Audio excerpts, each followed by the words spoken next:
Assalamualaikum warahmatullahi wabarakatuh. Al-Fatihah. A'udzu billahi minasyaitonir rajim. Bismillahirrahmanirrahim. Alhamdulillahi rabbil alamin. Arrahmanir rahim. Maliki yaumiddin. Iyyaka na'budu wa iyyaka nasta'in. Ihdinas siratal mustaqim. Siratal ladzina an'amta 'alaihim ghairil maghdubi 'alaihim waladdallin. Amin. Bismillahirrahmanirrahim. Lan awang kang kaping 10 ananggungaken ing wong awam kang ora jembar nadore ing dalem ilmu lan ingkang durung mahir ing dalem ilmu den tanggungake mikir-mikir ing dalem zate Allah lan sifate Allah lan mikir-mikir ing dalem perkara ingkang ora jembar ora njajaki akale supaya dadi mamang. Mongko kapan mamang sira mongko dadi kufur sira mongko dadi bungah setan.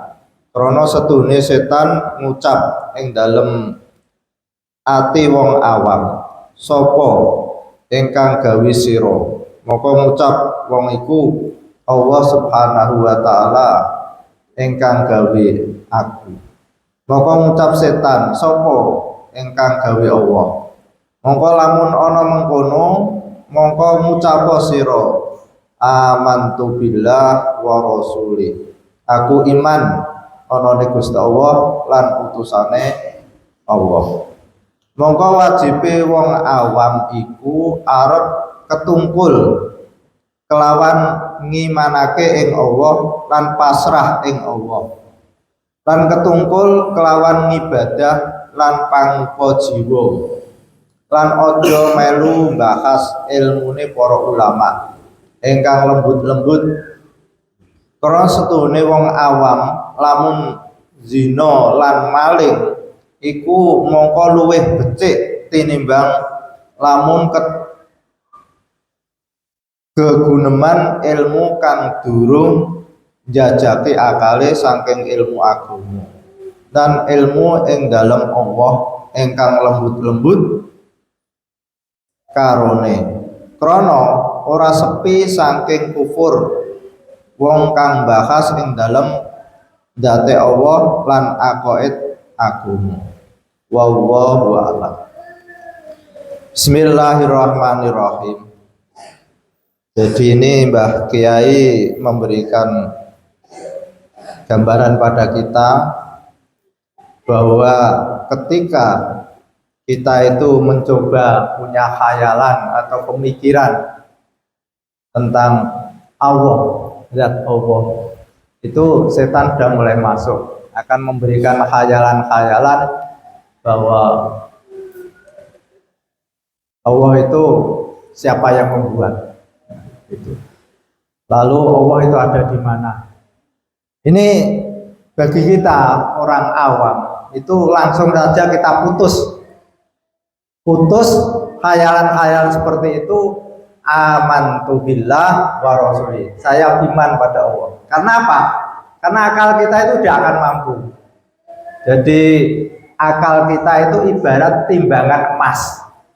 Lalu memikirkan Allah itu ibarat batu yang besar atau gunung yang besar. Tidak mungkin. Jadi timbangan emas untuk menimbang batu itu tidak mungkin bisa. Kemampuannya itu emas paling berapa gram timbangan emas itu. Tapi kalau untuk menimbang batu kan enggak, maka akan rusak. Jadi ketika orang awam, ya katalah kita itu berpikir tentang Allah, itu sudah kita harus segera berhenti.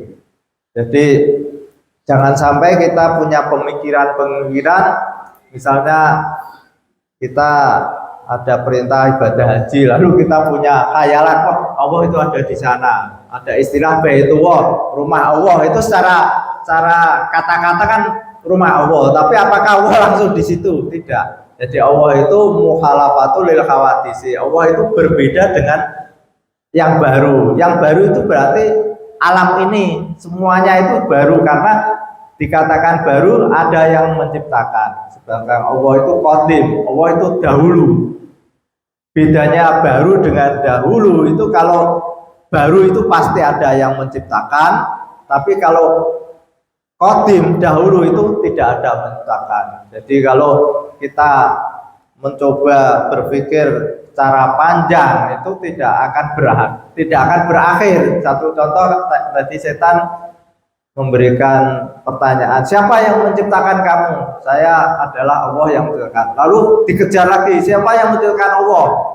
Allah begini-begini itu tidak akan, harus ada bahasanya itu causa prima. Jadi penyebab yang pertama itu adalah pencipta, yaitu Allah Subhanahu wa taala. Maka Rasulullah memberikan prinsip bagi kita, yaitu tafakkaru fi khalqillah wala tafakkaru fi dzatihi. Jadi kita berpikir tentang apa yang diciptakan Allah, tapi jangan sekali-kali berpikir tentang Allah, tentang zat Allah. Satu analogi ini. Jadi kita ketika lihat bangunan masjid mewah, kita akan berpikir, oh di bawahnya itu adalah pondasi batu-batu, lalu di atas pondasi ada slope besi, lalu di atas slope ada bata yang ditata, lalu ada tiang sampai atas, dan yang di atas itu ada gendeng, lalu dibuat hiasan seperti ini, lalu catnya ada yang hijau, ada yang kuning. Ini satu analogi bagi kita, berarti kita punya keyakinan bahwa masjid yang megah itu ada yang membuat. Siapa yang membuat kita tidak tahu, tidak kenal. Begitu juga alam raya ini. Alam raya ini dibuat sedemikian rupa. Di bawah ini adalah tanah dan ada air. Di atas ada langit, rembulan di atas. Terus bintang-bintang ditaruh di atas, matahari di atas. Nah ini pengaturan seperti ini pasti ada yang mengatur. Kalau ini diatur semrawut, misalkan tadi masjid gendeng di atas, di bawah, lalu batu-batu yang pondasi di atas, akhirnya tidak jadi bangunan. Begitu alam raya ini, kalau bumi ini diatur di atas, lalu langit di bawah, dia tidak jadi bangunan. Kalau manusia itu mencoba cari kehidupan di luar bumi ini, dia akan ditemukan. Kenapa? Karena memang bumi ini dipersiapkan untuk kehidupan. Mencoba ke bulan misalnya, di bulan di sana tidak ada air, adanya apa itu, sehingga tidak mungkin. Jadi itu memang sudah dipersiapkan seperti tadi seorang insinyur yang sudah mengatur sedemikian rupa, arsitek ya Pak Sigit ya, itu kan harus diatur. Batu gunung harus di bawah, dia boleh batu gunung di atas, lalu di atas batu gunung itu ada slope, tidak boleh slope di atas. Jadi itulah, begitu juga alam raya ini. Kalau kita pikir betapa sempurnanya Allah mengatur alam ini, matahari dibuat sedemikian rupa, tidak terlalu besar. Coba kalau kita melihat matahari besar sekali, itu apa jadinya? Dan matahari sudah beribu-ribu tahun tidak pernah rusak, kekal. Bukan kekal, tapi nanti satu saat rusak, tapi sampai sekarang belum rusak. Itu luar biasa. Dan sampai sekarang kita tidak tahu hakikat matahari. Orang mengatakan matahari itu api, apinya itu seperti apa, lalu ukurannya, kalau di ilmu alam itu ukuran matahari berapa besarnya, tapi kan kita tidak tahu persis ukuran itu bagaimana orang yang mengukur matahari itu. Rembulan, terus bintang-bintang ditempatkan oleh Allah di atas sehingga menjadi indah kalau kita lihat pada malam hari. Terus di bumi ini ada gunung, ada pohon-pohonan. Semua itu tidak mungkin tanpa ada pencipta, tanpa ada yang membuat. Jadi ini apa yang disampaikan oleh Rasulullah pada kita, cukup kita berpikir tentang apa yang yang diciptakan Allah tanpa memikir tentang zat Allah. Itu yang pertama. Yang kedua, itu Rasulullah memberikan gambaran kepada kita bahwa man arafa nafsahu faqad arafa rabbahu. Barang siapa yang mengetahui dirinya sendiri, itu maka akan mengetahui bahwa Allah itu ada. Contoh, kita melihat diri kita. Kita tidak pernah punya pemikiran bahwa kita itu ada, tapi kenyataannya ada. Lalu adanya kita itu luar biasa. Kita punya tangan, punya kaki, lalu punya kepala, punya mata. Ini siapa yang menciptakan seperti ini? Kalau itu dalam biologi misalnya, sel-sel yang membentuk, membelah dan sebagainya, itu sangat sulit bagi kita untuk menelaah. Dari kita setelah hidup di dunia ini, kita makan makanan, terus hari makan, lalu makanan itu dikirim ke mata yang bagian mata, dikirim ke telinga bagian telinga, lalu dikirim ke lidah. Ketika lidah kita sariawan, kita minum obat, lalu dikirim obat itu menjadi menyembuhkan sakit sariawan. Nah, itu yang mengatur itu siapa? Apakah dengan sendirinya mengatur? Lalu kita berpikir diri kita saja. Di sini ada rambut. Kenapa rambut ini dibatasi tidak panjang? Yang mengatur itu siapa? Lalu di sini ada jenggot. Dari sel-sel itu yang mengatur jenggot itu, ada yang punya jenggot, ada yang tidak. Itu kalau diteliti, ya mungkin ada sebab akibat bisa ketemu. Ada hormon, orang yang tidak punya kumis, oh karena tidak punya hormon ini. Tapi kan yang membuat hormon itu siapa? Kita akan menemukan itu pasti ada yang membuat, yaitu Allah Subhanahu wa Ta'ala. Ini dari segi jasmani. Dari segi rohani, kita itu yakin bahwa kita itu ada dua unsur, unsur jasmani dan unsur rohani. Rohani adalah roh. Kita yakin bahwa diri kita itu punya roh. Lalu roh itu besarnya seberapa, kita tidak tahu. Lalu roh warnanya apa, kita tidak tahu. Lalu roh itu punya tangan apa tidak, kita juga tidak tahu. Sehingga ini menunjukkan keterbatasan akal kita. Kita yakin bahwa roh ada, tapi kita tidak tahu sebenarnya roh itu seperti apa.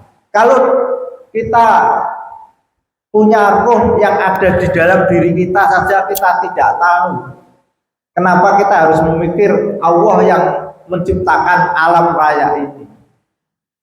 Ini lalu kita sadar bahwa akal kita itu terbatas.